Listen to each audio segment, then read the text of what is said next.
Irmãos, da paz do Senhor Jesus Cristo a todos.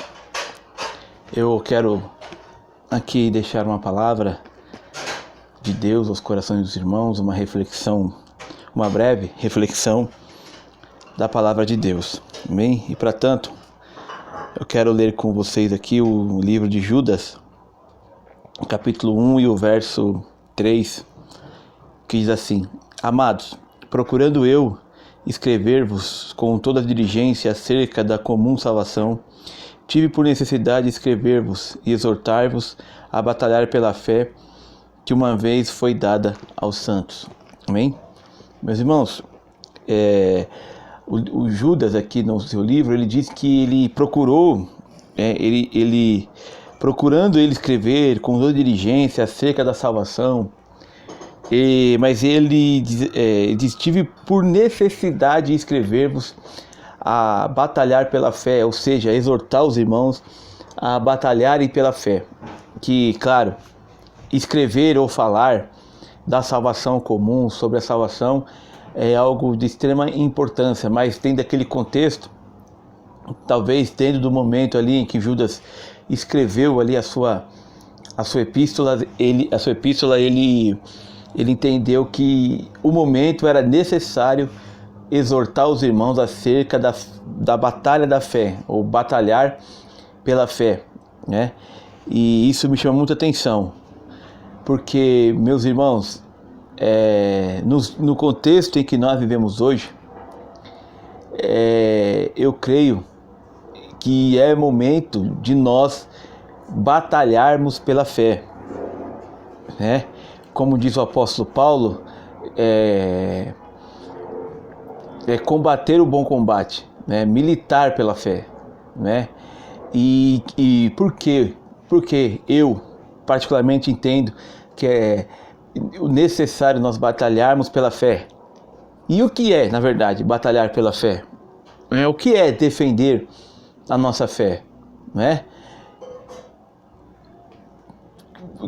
Em que consiste a gente batalhar e lutar pela nossa fé? Meus queridos, eu refletindo sobre isso há uns dias, eu cheguei à conclusão, e eu quero aqui compartilhar isso com os irmãos, que Deus tem colocado isso no meu coração, é que nós, irmãos, nós temos que militar mais pela fé, no sentido de ser crentes, ser cristãos militantes, ou seja, nós defender os princípios que nós acreditamos. Então, militar pela fé significa nós lutar pelos nossos princípios, os princípios morais, não é? Lutar mais pelos nossos princípios. Se nós observarmos a nossa sociedade de hoje, nós vemos que princípios morais estão jogados de lado, são descartados, né? Porque, infelizmente, vivemos uma sociedade totalmente corrompida. Vivemos uma sociedade que não zela, não tem os princípios fundamentais da palavra de Deus. E nós levarmos em consideração o seguinte, de que quem criou o homem, quem estabeleceu tudo, né, quem trouxe a existência a tudo foi o Criador.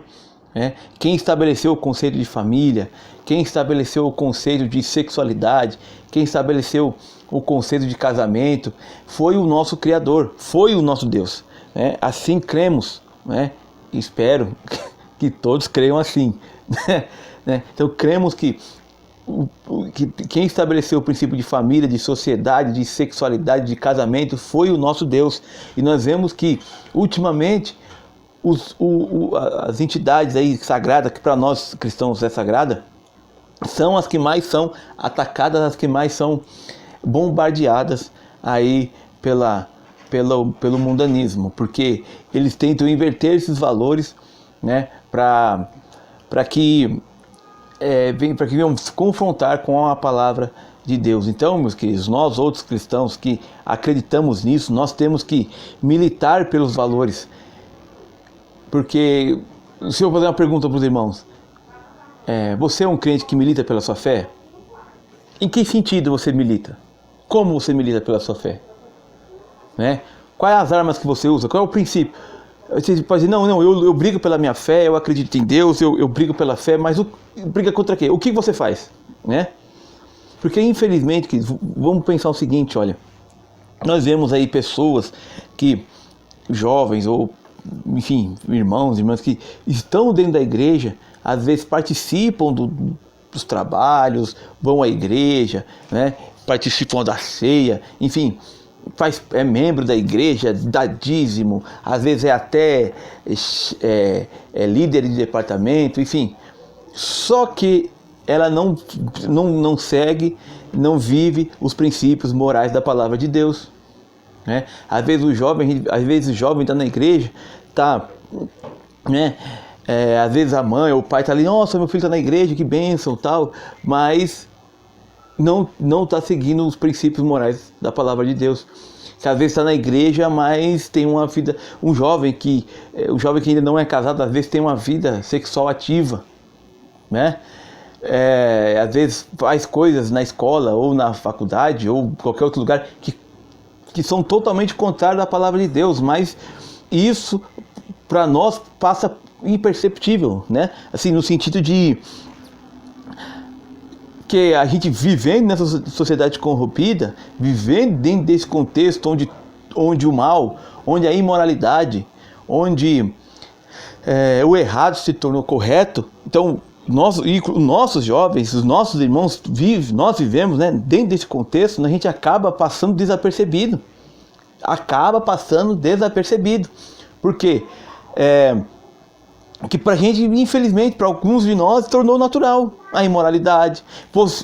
Meus irmãos, olha, a gente vê crente, por exemplo, falando em aborto, que para ele é natural, para ele liberar o aborto, para ele tanto faz, tanto fez. Né?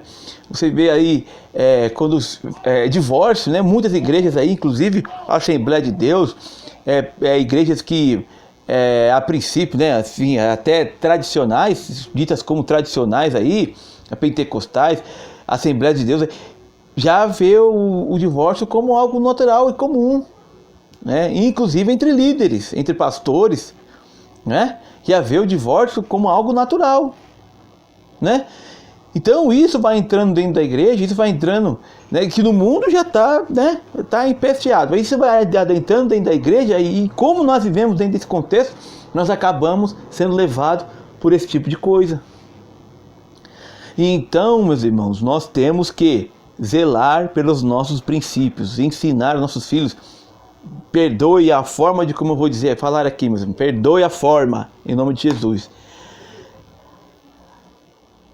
Deixar de lado a ideia de que ensinar nossos filhinhos a cantar na igreja, a decorar versículo, né? Aquela coisa boa, aí meu filho está cantando, meu filho... Não, ensinar ele que os princípios morais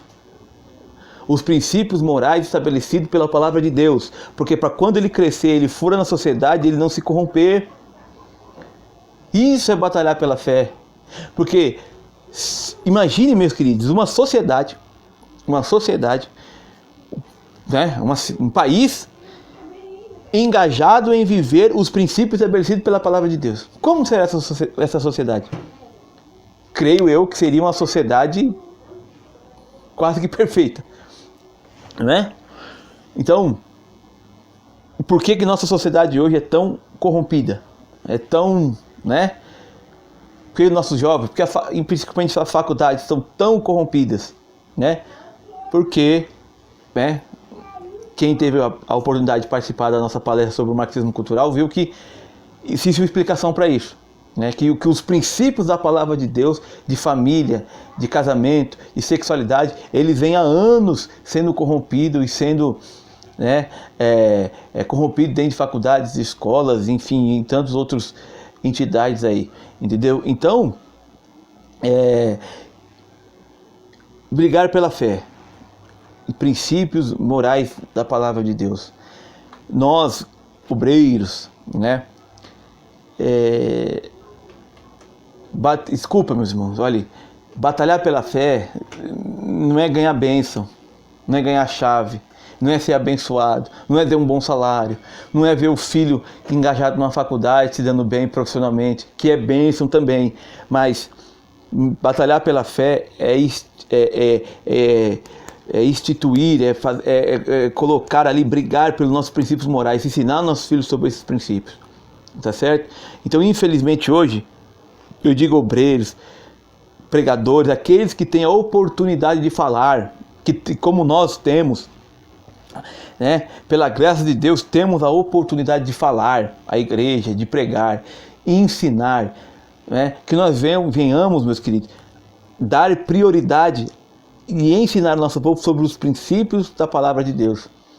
Porque, escute uma coisa, a gente vê aí, né, irmãos e irmãs, às vezes passa a vida toda, uma vida de bênção, abençoada, é carro novo, é casa, é bênção, é isso, é aquilo. Quando chega o seu filho, chega naquela idade né, da jovem ali, da pré-adolescência para adolescência, se perde. Vai para o mundo do crime, vai para a homossexualidade, vai para o mundo das drogas, né? Entra numa faculdade sem entendimento nenhum, sem conhecer, sem saber quem é Deus, sem saber os princípios da palavra de Deus. Às vezes entra na faculdade com a cabeça vazia, né? E chega lá, pode ter certeza que ele sabe muito bem como encher a cabeça dos seus filhos, nossos filhos, né? Aí o filho chega na adolescência, o filho se perde nas drogas, se perde no homossexualismo, se perde né,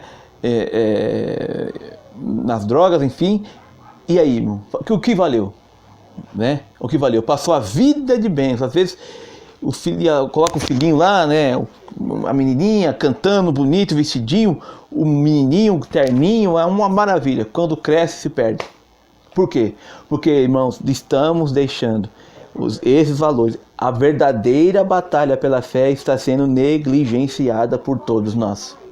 Então, faço aqui um pedido, ou um apelo, quem sabe, se assim posso dizer, aos irmãos que têm oportunidade de falar, que têm oportunidade de pregar, que têm oportunidade ou o privilégio de estar à frente para falar à igreja, de ensinar a igreja, que estudem, procurem saber os verdadeiros princípios da palavra de Deus, o que Deus espera de uma sociedade, o que Deus espera de nós como cidadãos, como seres humanos, e colocar isso, impregnar isso, irmãos, dentro da nossa cabeça, para que nós ensinamos nossos filhos. E outra coisa, meus irmãos, você pai, você mãe, eu não sou obreiro, eu não sou obreiro, não prego, não faço nada, mas você pai, você é o sacerdote do seu lar. Você é o sacerdote do seu lar. A obrigação de ensinar os seus filhos é sua também, porque o seu filho passa mais tempo dentro da escola e dentro da sua casa do que propriamente na igreja. Então, você também tem que aprender, tem que ser um crente instruído, saber, conhecer nossas doutrinas, né, as doutrinas teológicas, conhecer a Bíblia, conhecer quem é Deus, conhecer os seus princípios e ensinar na sua casa. Ensinar. Né? Não é responsabilidade só do obreiro ou do pastor, ou seja lá quem for. Né? Então, tem aquele versículo clássico lá de Oséias, né? Que o meu povo foi destruído porque lhe faltou conhecimento. Está faltando para nós conhecimento. Está faltando para nós conhecimento da palavra de Deus e batalhar verdadeiramente batalhar a verdadeira milícia, a verdadeira guerra, não é? Porque assim, meu irmão, no mundo militar, numa guerra, né? Numa guerra, o combatente lá, ele sempre sabe as armas que o inimigo, ele tem que saber as armas que o inimigo usa, ele tem que saber as armas que o inimigo está usando, não é? Eu pergunto a você sabe quais armas o inimigo está usando para afastar a minha e a sua família da presença de Deus? Você sabe o que o diabo está usando, o que ele está fazendo aí, né? Para atacar a igreja, atacar o evangelho, Deus, a família, a moralidade? Então, porque escute, no Ocidente, hoje na nossa cultura ocidental, graças a Deus, nós temos liberdade. O crente não é morto, né? Eles não matam o crente como mata no Oriente, ou como matava aí né? No primeiro século, segundo, terceiro século, enfim, não se mata mais, porque, enfim, matar não adianta, porque eu já disse aquela frase, que o sangue dos mártires serve de adubo para o crescimento da igreja e dos outros crentes, mata um, nasce 10, e glória a Deus por isso. Então matar não adianta. Então, qual é as armas do inimigo? É ideia. Não é ideia. Se a gente olhar para o primeiro, o terceiro, quarto século, Ário, né, a ideia de Ário, o arianismo, né, que negava Deus, enfim, que foi, né, mais tarde refutada por Tertuliano, se não me engano, no Concílio de Calcedônia, foi dito como herege. A igreja, né, deixou de lado lá as ideias de Ário, né, aquela ideia de que Jesus não era Deus, enfim. Mas foi refutado, a igreja abandonou aquela, né, considerou aí Ário como um herege, mas as consequências do seu ensino e da sua falsa ideia a respeito de Jesus Cristo até hoje traz consequência. Por exemplo, o testemunho de Jeová, né, um exemplo. A ideia de Pelágio, enfim, né, o Pelágio, o pelagianismo, o semi-pelagianismo, enfim, sempre o inimigo traz ideias para combater, para distorcer tudo aquilo que é da palavra de Deus. Os irmãos lembram lá de Balaão e Balaque, né? Ele falou, não, esse povo, eu não consigo amaldiçoar esse povo aí. Como que eu vou amaldiçoar um povo que é abençoado por Deus? Como? Não dá. Aí ele falou, não, mas eu não posso amaldiçoar, mas eu posso corromper. Eu posso trazer mulheres, jogar lá no meio deles, eles vão adulterar, eles vão entrar em pecado e eles automaticamente se destroem. Não é? Vejam, não é? Lá na frente, no Sargon I, lá nas 10 tribos do norte de Israel, ele fez a mesma coisa. Ele levou um povo, né, cativo lá para ele, o resto da tribo deixou lá em Jerusalém, né? E o que ele fez? Ele destruiu? Não, ele falou, não, vamos pegar umas mulheres da Síria para misturar a cultura deles, misturar as religiões, misturar a língua, e eles se perdem, eles se acabam, né? Então não pode destruir, mas pode corromper. É a mesma coisa. Os nossos filhos, né, a igreja, o povo de Deus hoje, eles não podem destruir a igreja, não pode destruir, mas eles podem corromper. E corrompendo a gente se destrói. Então, tudo é ideia.